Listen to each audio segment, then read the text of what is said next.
Hello and welcome. Today we're in the woodland garden, taking a look at some of the bulbs.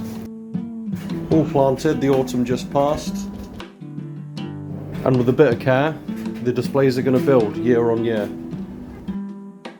So first up, and one of my favourites, Poet's Narcissus. For me they have this sort of elegance, yet they're not symmetrical like most other daffodils and narcissus. They're also wonderfully scented. And they're really important for us trying to restore a Victorian woodland garden, as they're one of the species actually listed in William Robinson's book, The Wild Garden. And they're a really good example of how some of these bulbs look so much better displayed against a naturalistic backdrop in the grass.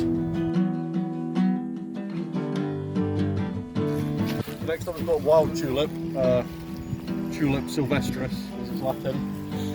Really nice little delicate yellow flowers, not garish at all. Again, really lends itself to a grass kind of setting. Now we're establishing a wildflower. So next up we've got snakehead fritillary. It's a really good one for those damper areas. As you can see, it's next to a ditch here. But they will grow in fairly boggy grass, that's what they like. As long as it drains away at certain points of the year.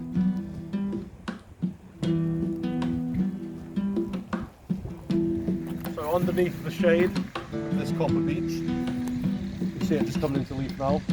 Absolutely lovely when the sunlight hits it.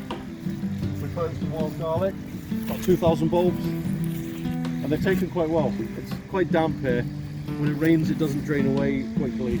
This is the kind of place you'd find it in the wild, kind of shaded, wet woodland banks. So we put them in here. They seem to be doing really well.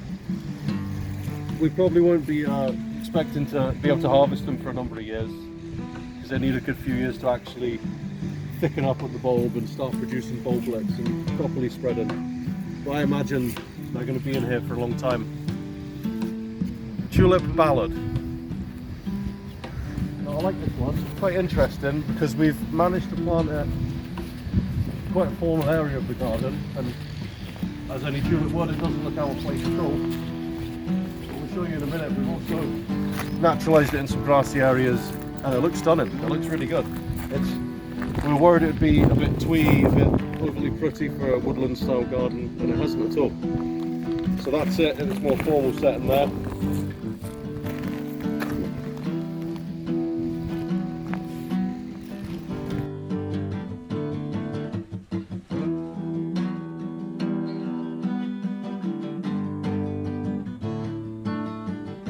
Thanks for watching, hope you enjoyed it, and don't forget to comment, like and subscribe.